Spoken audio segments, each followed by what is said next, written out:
Einstein theory of photoelectric effect.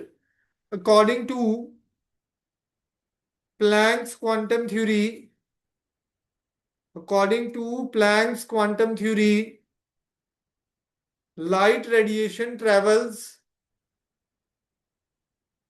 light radiation travels in the form of discrete photons. Light radiation travels in the form of discrete photons. Full stop.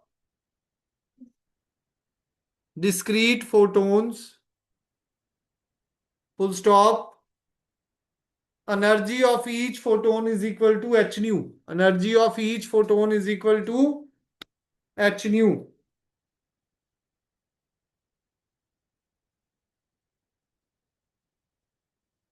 Energy किसके बराबर है जी? H nu. Where H क्या है हमारा? Planck's constant. H क्या है जी हमारा? Planck's constant. न्यू फ्रीक्वेंसी है जी। न्यू क्या है जी हमारी? फ्रीक्वेंसी।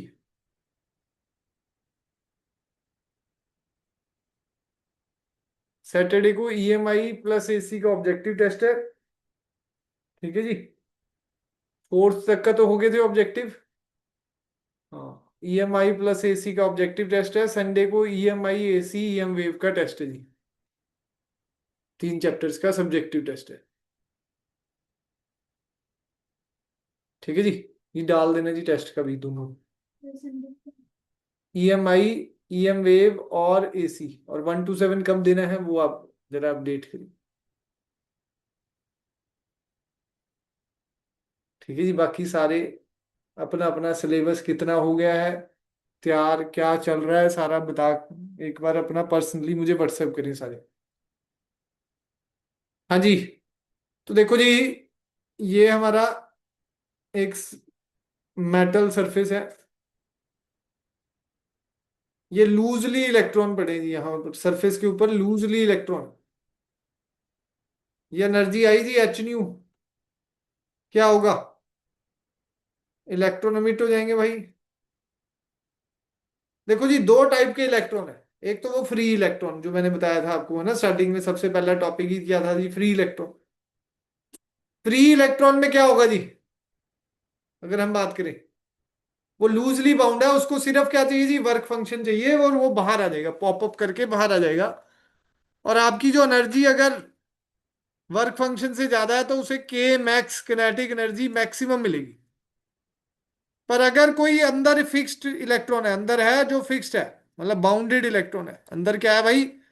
बाउंडेड इलेक्ट्रॉन है। हाँ जी अर्नब जी, लिख रहे हैं?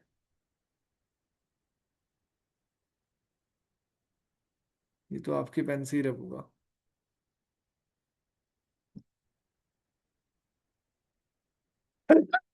सॉरी।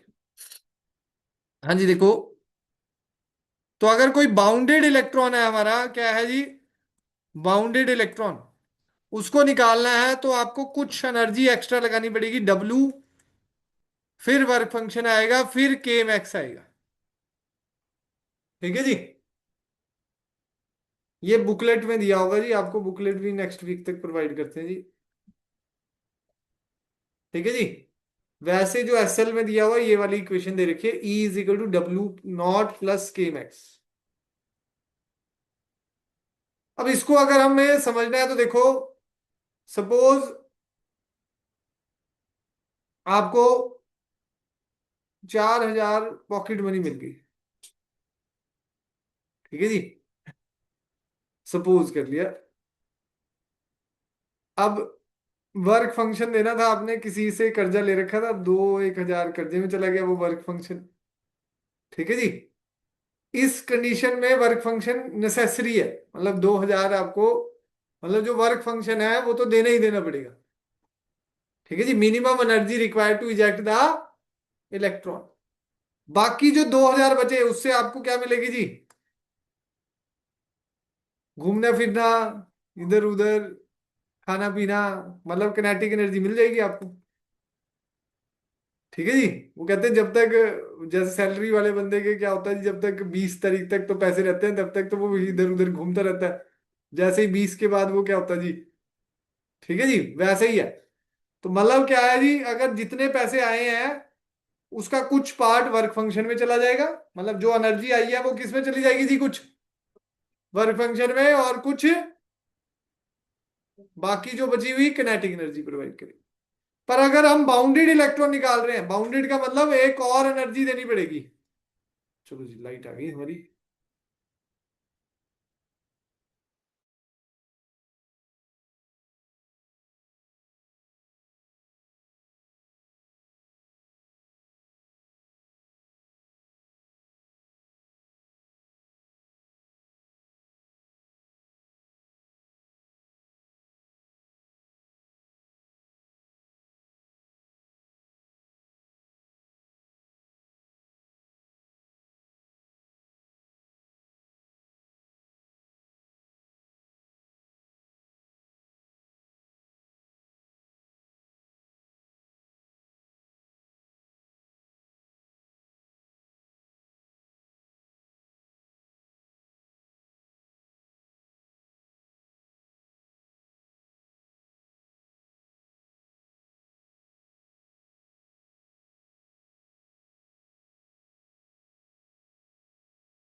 सर माइक अनम्यूट कर दो। ये कि बंदा सही लगा रहा है क्लास फिर। ठीक है जी, थैंक यू जी बताने के लिए, मैं भूल ही गया। हाँ जी, तो बेसिकली बताया जी, जो फ्री इलेक्ट्रॉन्स है हमारे, फ्री इलेक्ट्रॉन्स है, उनको हम जब करते हैं तो सिर्फ दो काम होता है, एक वर्क फंक्शन, जो एनर्जी आई है वो वर्क फंक्शन में यूज हो जाती है, और किनेटिक एनर्जी, बाकी एनर्जी जो बची वो क्या प्रोवाइड करती है जी, किनेटिक एनर्जी। तो E is equal to H nu किसके बराबर है, W naught plus K max, W naught plus K max.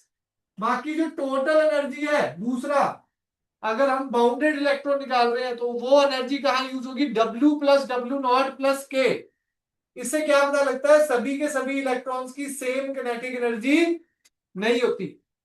ठीक है जी, जो बाउंडेड इलेक्ट्रॉन्स निकलते हैं उनकी किनेटिक एनर्जी थोड़ी कम होती है एज कंपेयर टू जो फ्री इलेक्ट्रॉन। ठीक है जी, एनर्जी तो उतनी आ रही है ना एच न्यू, तो उसमें कुछ पार्ट किस में यूज हो गया जी, उसको सरफेस तक लाने में यूज होगा, उसके बॉन्ड ब्रेक करने में यूज होगा। ठीक है जी, समझ आ गया। तो यहां पर तो सीधा लिखना है, ये वाला पार्ट है एस एल में, ये ऑब्जेक्टिव के लिए होता है। तो क्या कहता है जी, एक फोटोन एक इलेक्ट्रॉन से इंटरेक्ट करे। तीसरा पॉइंट लिखना है एस एल का, पेज नंबर हमारा 11.6। थर्ड पॉइंट सीधा लिखना, each photon interact with one electron, मतलब एक फोटोन एक इलेक्ट्रॉन के साथ इंटरेक्ट करेगा, इंटरेक्ट विद वन इलेक्ट्रॉन। ठीक है जी, one, each photon interact with each electron, को some part of energy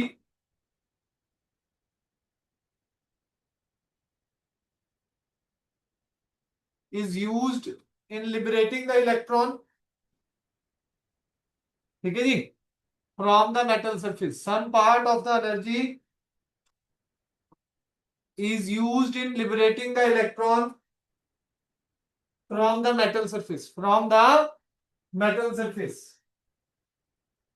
bracket में लिख लो जी वर्क फंक्शन, ब्रैकेट में लिख लो जी वर्क फंक्शन,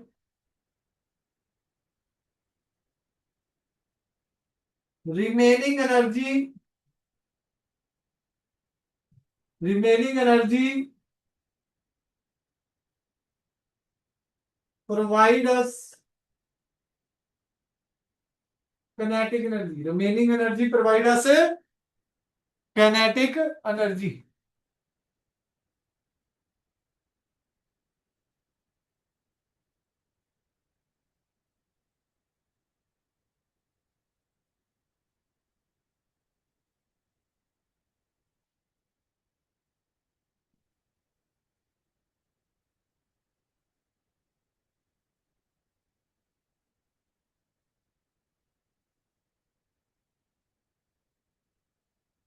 तो E is equal to H nu किसको क्या क्या प्रोवाइड कर रहा है जी, work function plus K max. तो के मैक्स का फार्मूला क्या आ गया भाई,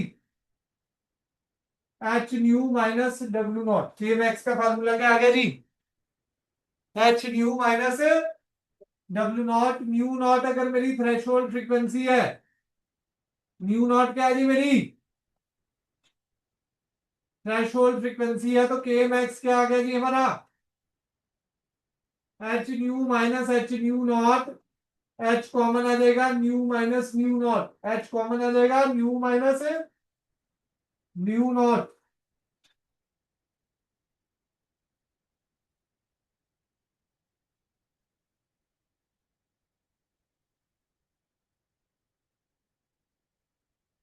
डायरेक्शन में मैं टेस्ट में मेरे को कुछ याद नहीं रहता भाई, टेस्ट लिखते हुए ना मैं भूल जाता हूँ।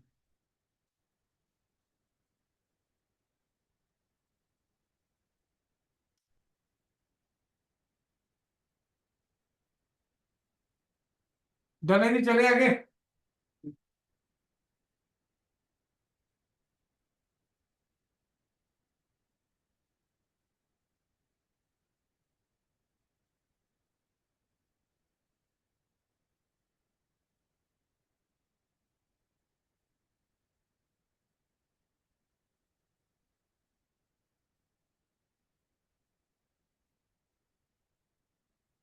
डने जी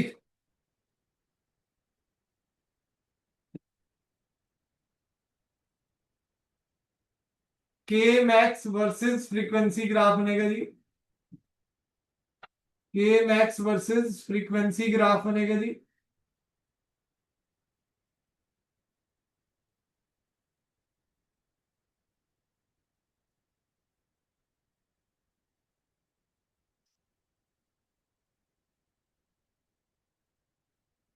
एसएल में नहीं दिया हुआ, एसएल अरोड़ा में ये वाला ग्राफ ध्यान से नोट कर लेना भाई।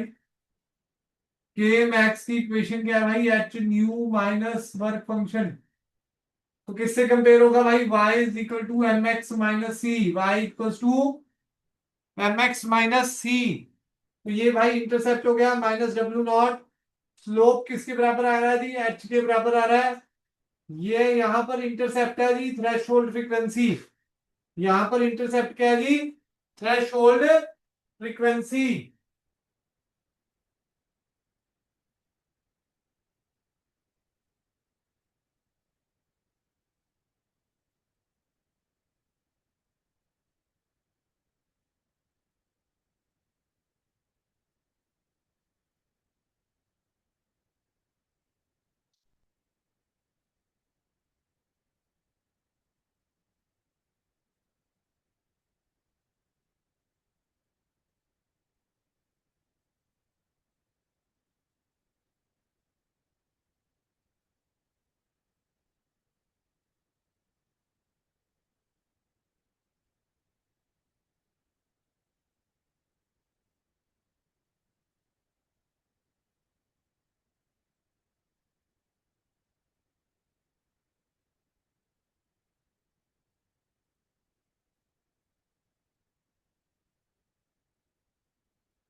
हाँ जी चलिए आगे।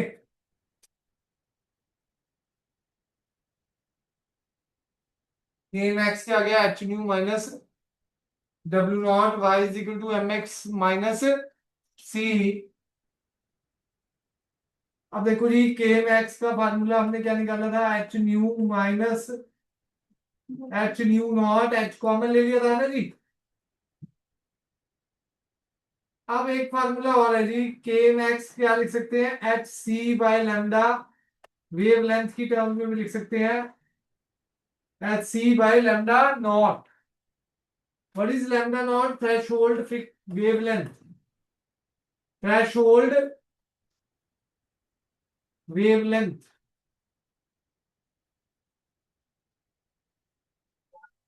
What is lambda naught, threshold wave length.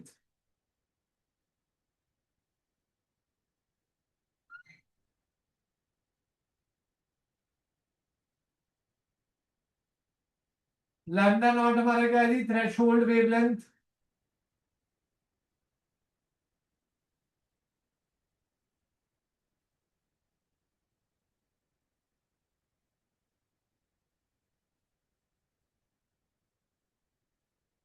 क्या होती है थ्रेशोल्ड वेवलेंथ श्रेय जी? थ्रेशोल्ड फ्रीक्वेंसी क्या थी?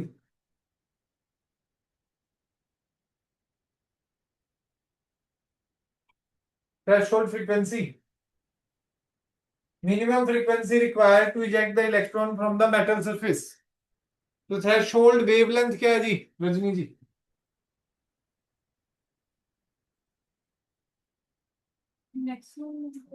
Maximum wavelength required to eject the electron from the metal surface. Maximum frequency minimum होती है, वेवलेंथ मैक्सिमम। तो के मैक्स का फार्मूला क्या हो जाएगा भाई, एच सी कॉमन आ जाएगा, 1/λ माइनस 1/λ0, 1/λ माइनस 1/λ0।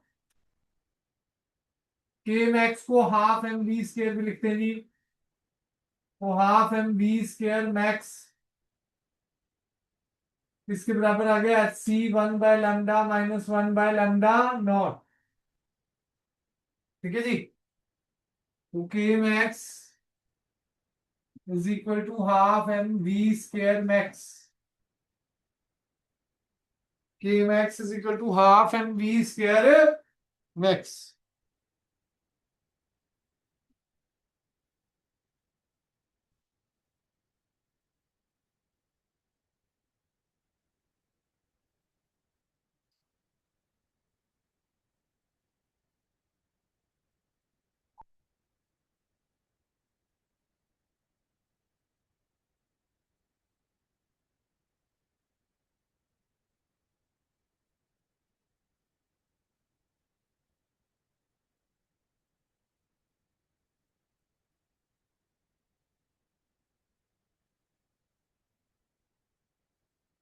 धन्य जी, चले आगे जी।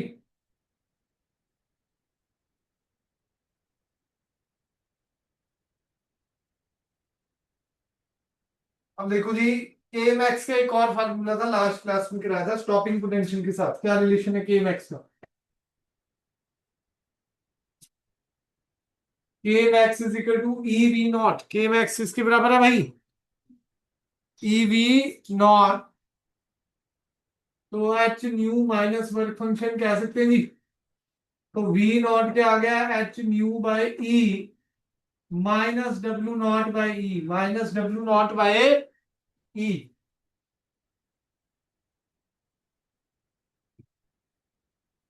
तो ये भी y is equal to m x minus c की तरह ही है जी, अगर कंपेयर करूं तो। V naught versus frequency graph अगर मैं बनाऊं,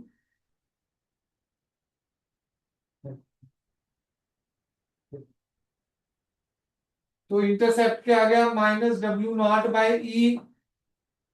स्लोप कितना आ गया इसमें, एच बाय ई।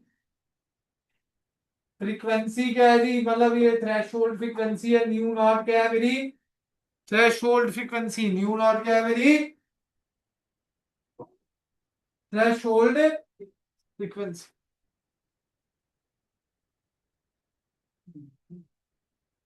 कैलकुलेशन नहीं कर सकते 24 मेजर डेरिवेशन, ग्राफिकल लिखा तो गलती नहीं लिखा।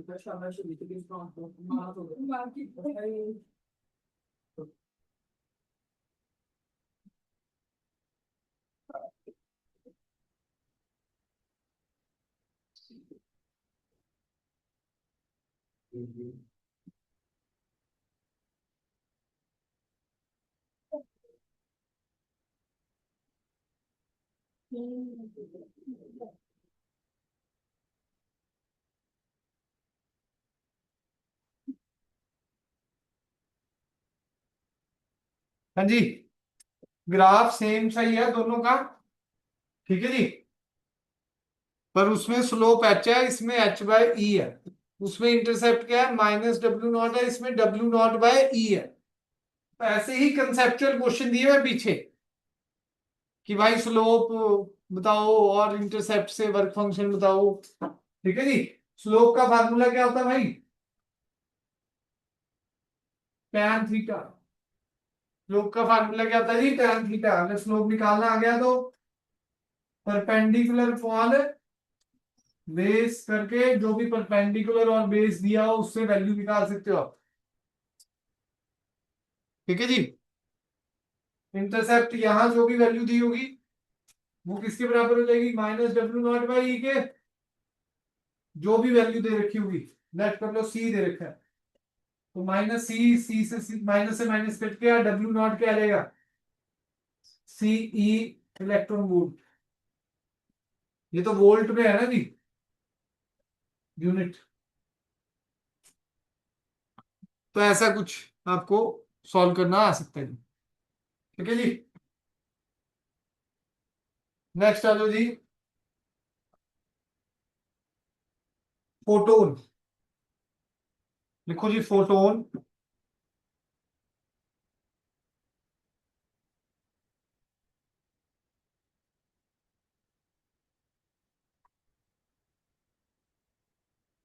when light interacts with matter when light interacts with matter, it behaves as if it behaves as if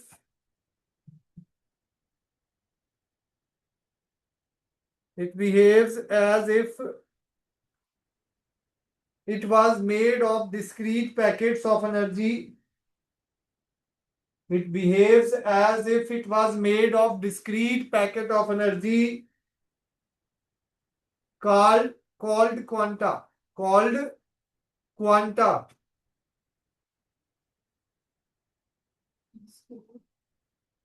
Packet of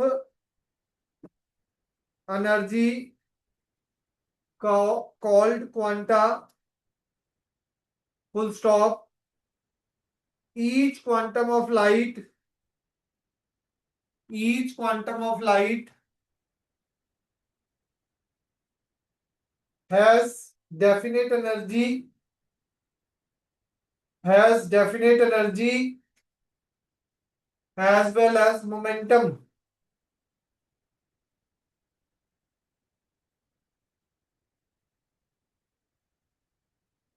which allows us to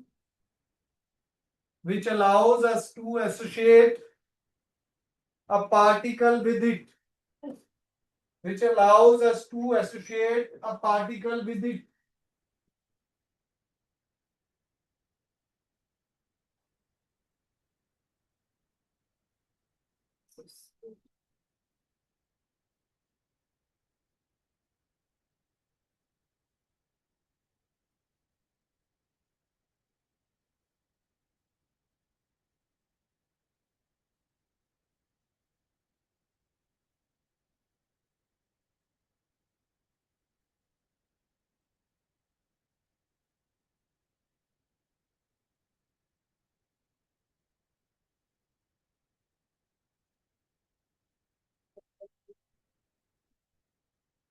हाँ जी, लिख ले जी।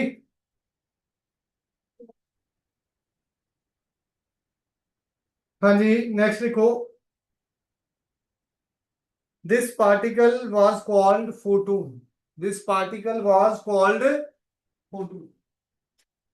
देखो जी, वैसे तो लाइट रेडिएशन होती है। लाइट क्या होती है भाई? रेडिएशन। ठीक है जी। तो उसने क्या लिखा है पहली लाइन में, जैसे ही वो मैटर के साथ इंटरेक्ट करती है, लाइट किसके साथ इंटरेक्ट करती है? मैटर के साथ। तो it behaves as if it was made of discrete packet of energy, मतलब एक पैकेट ऑफ एनर्जी की तरह एक्ट करती है लाइट। ठीक है जी। ईच पैकेट को क्या बोला गया भाई? क्वांटा। और हर एक पैकेट की एक डेफिनेट एनर्जी है और एक डेफिनेट मोमेंटम है। डेफिनेट एनर्जी है और डेफिनेट मोमेंटम है। ठीक है जी। तो डेफिनेट एनर्जी है उसकी और डेफिनेट मोमेंटम है, तो उसको हम क्या कहेंगे जी? अगर ऐसा है, उसके पास एनर्जी भी है, मोमेंटम भी है, तो हम कह सकते हैं कि उसके साथ एक पार्टिकल एसोसिएट कर रहा है। उसके साथ एक पार्टिकल एसोसिएट कर रहा है, और उसको पार्टिकल को क्या नाम दे दिया गया? लाइट पार्टिकल को नाम क्या दे दिया गया भाई? फोटोन। उस लाइट पार्टिकल को नाम क्या दे दिया गया जी? फोटो। समझ आया?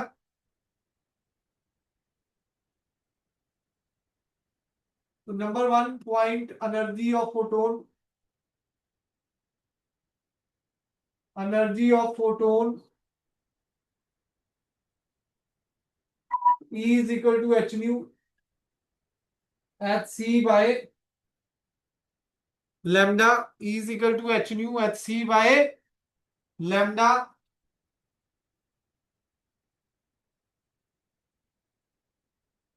ये जूल में है। इलेक्ट्रॉन वोल्ट में अगर मुझे निकालना है, एनर्जी को किस में निकालना है भाई?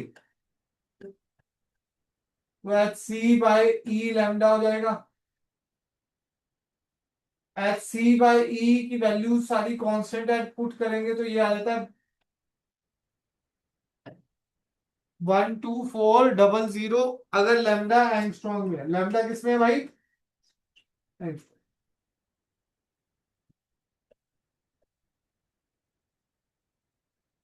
12375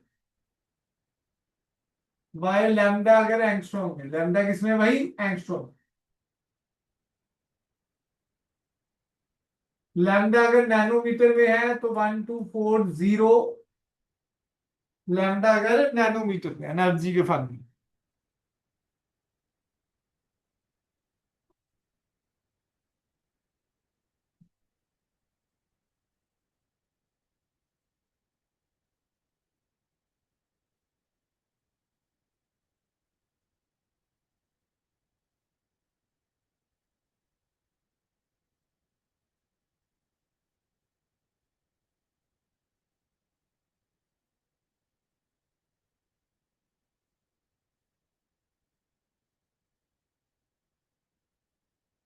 हाँ जी, समझ आ गया जी।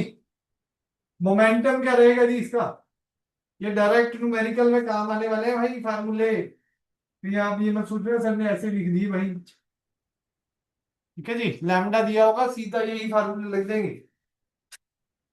Momentum mass into momentum of photon, mass into velocity. Energy क्या होती है भाई? M C square. तो एम सी किसके बराबर आ जाएगा? E by C. तो पी क्या आ जाएगा भाई? E by C. H nu by C.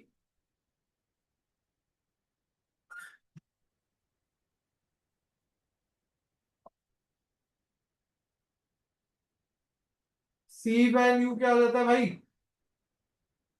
Lambda. तो मोमेंटम के फार्मूले कई सारे बन गए जी।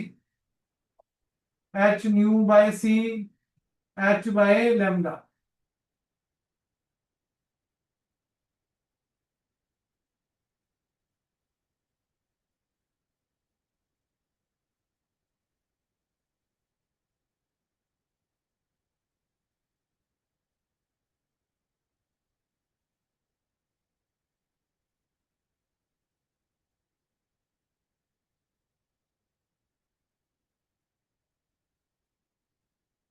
डन है जी।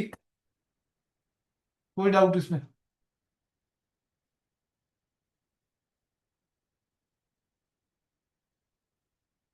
मास of the photon mass of the photon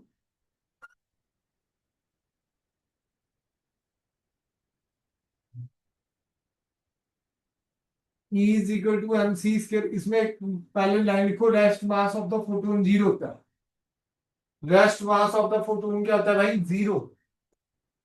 rest mass of the photon is zero.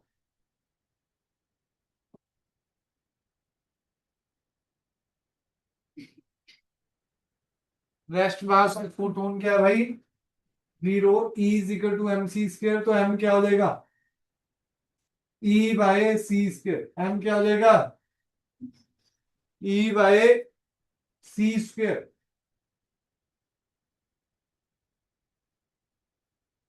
ई की value H nu by c square, H c lambda साथ में है।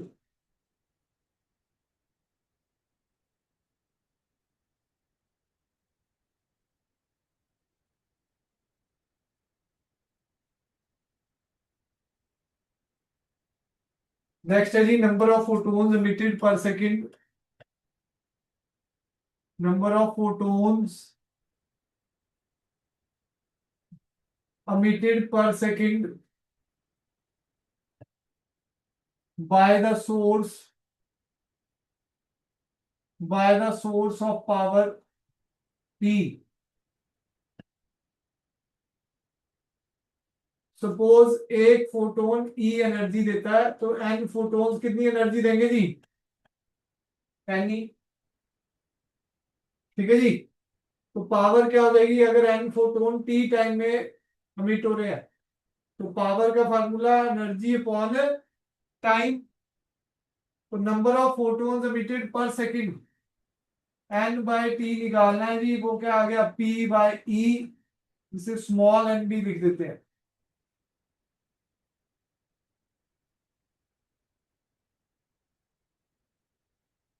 ठीक है जी। पावर आ गया जी, हमारा पावर अलग है, ये अगला स्टेप है। Number of photons emitted per second, power upon energy.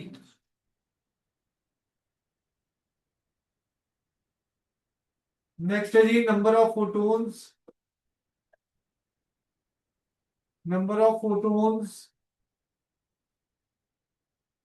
emitted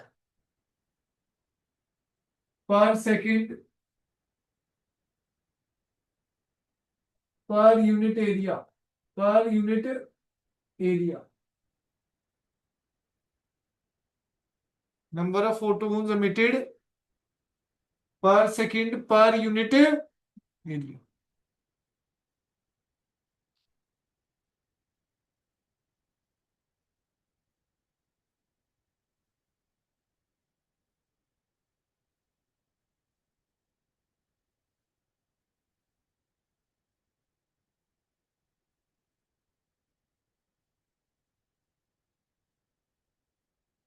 number of photons emitted per second per unit area.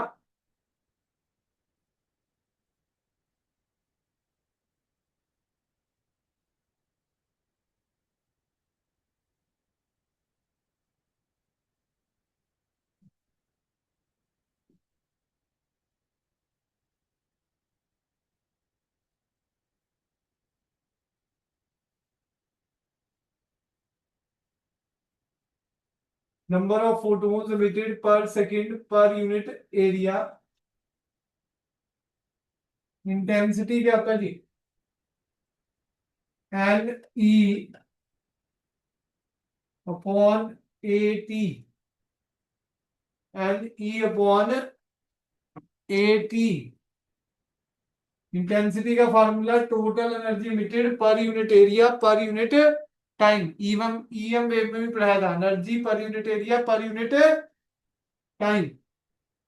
तो ये हमें निकालना है जी। ठीक है जी। Per unit per second per unit area, n A T. N by A T किसके बराबर होगा? I by intensity per unit energy, intensity per unit energy. ठीक है जी, समझ आई बात जी कि नहीं, कोई डाउट? अब देखो जी, वेव फ्रंट एक टॉपिक है जी, लिखो वेव फ्रंट की डेफिनेशन। वेव ऑप्टिक्स में आता है वैसे तो पहले एक्सप्लेनेशन आता है। साइंटिफिक एक्सप्लेनेशन है मोशन, मोशन मोशन वेव का मतलब लॉज ऑफ मोशन में नहीं था। वो तो फोर्स है, सेंट्रीपिटल, सेंट्रीपिटल एक्सेलरेशन तो 2D में ही है। हाँ जी, वेव फ्रंट लिखो जी, कॉन्टिन्यूस लोकस ऑफ या location of, continuous location of all the particles,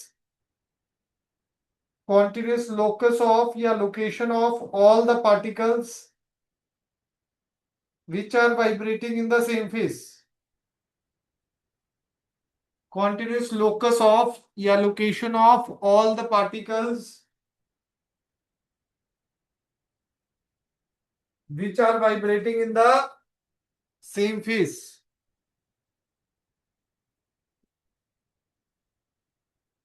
continuous locus of all the particles which are vibrating in the same phase।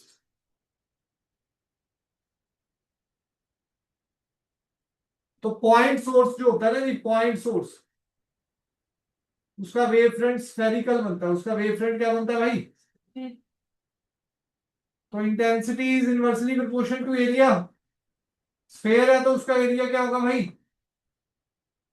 4 pi r square. तो intensity is inversely proportional to,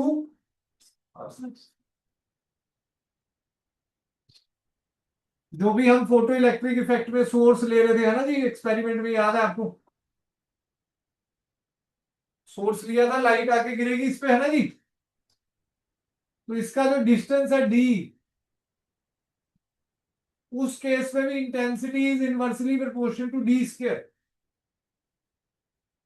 तो अगर source को अब आप दूर करोगे या पास लाओगे, सोर्स को अगर आप दूर करोगे तो पास लाओगे, तो डी अगर बढ़ेगा तो इंटेंसिटी डिक्रीज कर जाएगी, फोटो इलेक्ट्रिक करंट भी डिक्रीज कर जाएगा, भी डिक्रीज कर जाएगा।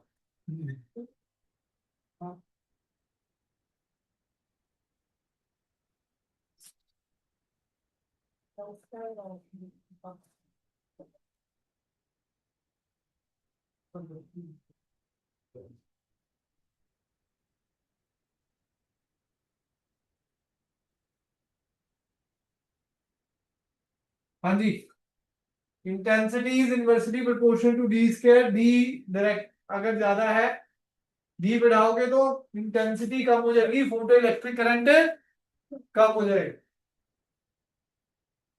ठीक है जी,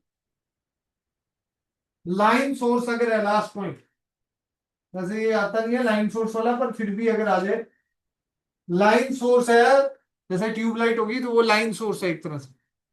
तो वेव फ्रंट कैसा बनता है जी? सिलेंड्रिकल। वेव फ्रंट कैसा बनता है जी? Cylindrical. Intensity is inversely proportional to area. Cylinder का एरिया क्या है जी? 2 pi r l curve surface area. तो इस केस में इंटेंसिटी क्या रहती है जी? Inversely proportional to r। अगर लाइन सोर्स है तो इंटेंसिटी क्या रहती है जी? Inversely proportional. मेनली वो होता है जी, पॉइंट सोर्स ही होता है, तो intensity is inversely proportional to d square. जो फोटो इलेक्ट्रिक इफेक्ट में हम लेते हैं, I is inversely proportional to d square. Intensity बढ़ा घटा सकते हो जी डिस्टेंस को चेंज करके, डिस्टेंस को चेंज करके। अगर डिस्टेंस कम कर दोगे, ठीक है जी, डी कम कर दोगे तो क्या होगा भाई? इंटेंसिटी बढ़ जाएगी, फोटो इलेक्ट्रिक करंट बढ़ जाएगा। ठीक है जी, समझ आ गया जी? डन है, चलो जी, छुट्टी है जी।